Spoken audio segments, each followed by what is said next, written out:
Bonjour, aujourd'hui nous allons vous présenter notre projet Open Innovation nommé Securiface.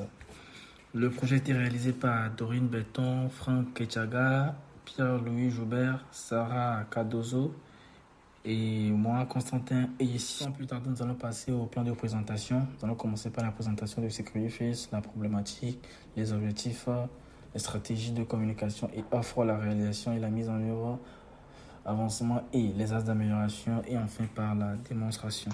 Fini les nuits blanches à suivre le cambrioleur de votre maison. Fini le refus de départ en congé parce que personne pour garder votre maison. Fini les longues files d'attente dans vos événements car Securiface est là. Securiface est une application qui permet la protection de vos biens, de vos maisons, de vos bâtiments et même de vos événements par reconnaissance faciale. Il suffit juste de donner à Securiface les images des personnes ayant accès à vos différents locaux et Securiface joue le reste. Grâce à ces images, il donnera l'accès à vos éléments que à ces personnes qui ont été données, qui ont été intégrées dans la machine et vous serez en sécurité. Parce que ça pourra vous donner une alerte lorsqu'il y a un problème survient ou lorsqu'il y a un inconnu qui arrive, ça pourra vous dire qu'il y a un inconnu. De nos jours, nous sommes face à une recrudescence des actes malveillants. Nous avons relevé plusieurs problèmes que notre application sera en mesure de résoudre. D'une part, peu de bâtiments, individuels ou collectifs, sont équipés en matière de vidéosurveillance, et cela à cause de coûts élevés. De plus, la vidéosurveillance permet de mettre à disposition des enregistrements, mais pour un usage ultérieur.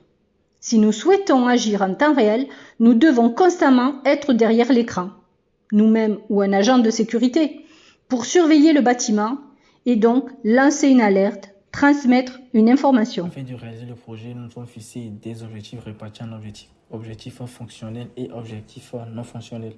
Comme objectif fonctionnel, l'application doit permettre la connexion par QR code, par l'implémentation des serveurs WebSocket, doit permettre la gestion du session utilisateur et la reconnaissance faciale. Comme objectif non fonctionnel, l'application doit être rapide, offrir une ergonomie conviviale et agréable, facile d'utilisation. Un fonctionnement en temps réel doit être utilisé sur différentes plateformes Windows ou Linux. Un fonctionnement réseau et notre application doit être portable, c'est-à-dire utilisable sur tablette, mobile, etc. Nous voulons réaliser 90 millions de dollars dans les prochaines années, ce qui représente 3% du part du marché global des systèmes de sécurité qui est de 29,3 milliards de dollars. Nous a permis de comprendre que cet objectif est réalisable car le marché d'installation des systèmes de sécurité a eu une hausse de 8% ces dernières années et le nombre de ménages qui ont voulu être cambriolés, une tentative de cambriole est de 612 000 ménages en France. Ce qui nous amène à comprendre que dans cette analyse, que notre produit est viable et peut s'imposer sur le marché. Ensuite, nous avons réalisé un SWOT, qui est une démarche qui s'appuie sur l'identification de nos forces et nos faiblesses, ainsi que les opportunités et les menaces du marché. On peut donc en conclure que notre proposition est une solution innovante grâce à l'utilisation de l'intelligence artificielle qui va permettre d'augmenter le niveau de sécurité dans les sociétés et chez soi, tout en faisant attention à respecter la RGPD. Donc ensuite, nous identifions la cible afin de bien connaître les objectifs que nous allons mettre en place. Donc ici, notre cœur de cible, qui est celle que l'on vise tout particulièrement, sont toutes les entreprises qui souhaitent protéger leurs bâtiments. Ensuite, notre cible principale, qui sont tous ceux qui pourraient être intéressés par nos services, sont tout type de PME. Et enfin, notre cible secondaire sont tous les citoyens qui souhaitent protéger leur maison, appartement ou autre. À présent, nous allons vous présenter notre stratégie de communication. Ainsi, sur le plan de communication, notre stratégie de communication va s'appuyer sur 3 paliers. Le premier palier sera un plan affectif qui va rassurer nos cibles, fidéliser nos cibles. Le deuxième palier sera le plan cognitif qui va nous permettre de faire connaître le système et le logiciel, de véhiculer une image de marque imposante dans le domaine de la sécurité. Et en troisièmement, nous aurons le plan conatif, lui qui aura pour rôle d'augmenter le taux d'engagement sur les réseaux sociaux et de les renforcer, question de vulgariser le maximum possible. En ce qui concerne notre communication, nous allons mettre en place des réseaux sociaux.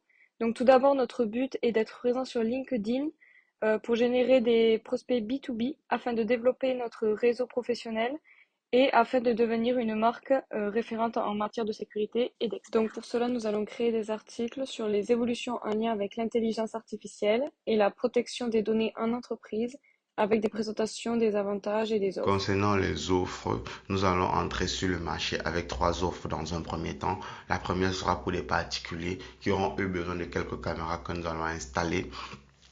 Et l'installation va leur coûter 200 € et ils auront eu 200 € de maintenance par an. Ensuite, nous avons l'offre pour des professionnels avec qui nous allons entrer, discuter, paramétrer, installer le système et leur laisser l'administration de leur système à eux. Et ça sera fait par cas, ça sera un devis qui leur sera soumis. Maintenant, la troisième offre, c'est l'offre à la demande pour des personnes qui veulent aller par exemple en congé, pour des événements ponctuels. Nous venons installer l'équipement pendant un temps ponctuel, un temps donné. Et à la fin, nous enlevons l'équipement pour permettre la continuité. Merci. Maintenant, nous allons parler de la réalisation et de la mise en œuvre de notre projet. Pour pouvoir mettre en place notre projet, nous avons utilisé différentes technologies, sachant que nous avons une partie IA et une partie web. Du coup, nous avons premièrement utilisé une carte Raspberry Pi avec une mémoire de 32 Go. Nous avons utilisé une caméra USB et une Picam. Nous avons aussi utilisé la librairie OpenCV qui nous a permis de faire la reconnaissance faciale. Nous avons utilisé aussi la librairie Delib qui a aussi contribué à m'établir un modèle d'apprentissage. Du coup, nous avons utilisé Python aussi et tout ça avec l'IDE Visual Studio. Du coup, la partie web a été gérée avec Vue.js, Vue Router, Vue ISA et le serveur Node.js Socket.io qui sont des librairies qui nous ont permis de gérer la connexion entre ces clients-serveurs en temps réel.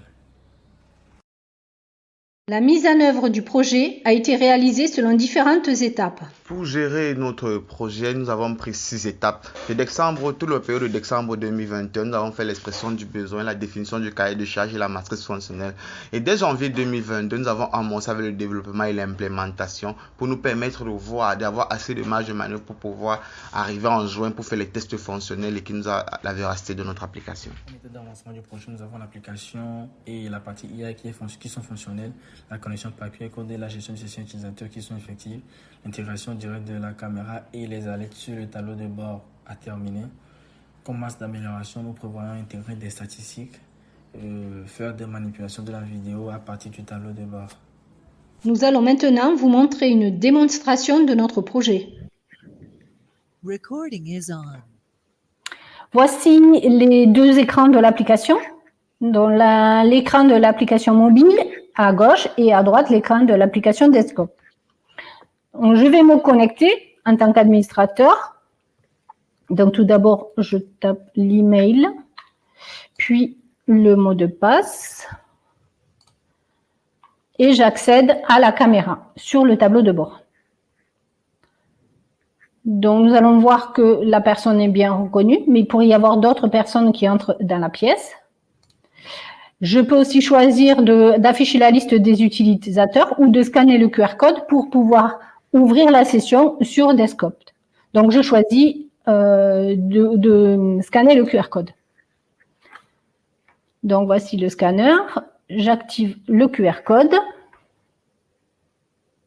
Et voilà que l'application Desktop est ouverte. Donc, et affiche la caméra. Donc, j'affiche la liste des utilisateurs. Je peux créer un nouvel utilisateur en écrivant toutes les informations ainsi que le rôle. On va choisir un rôle user. Donc, il est bien ici. On peut modifier aussi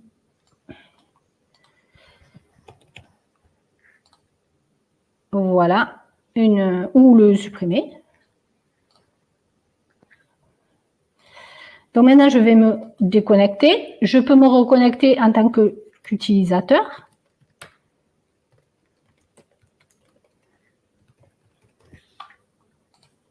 Voilà, j'ai donc toujours accès à la caméra. Et là, on peut remarquer que je n'ai plus accès à la liste des utilisateurs. Et voilà, la démonstration est terminée. Je vous remercie et à bientôt.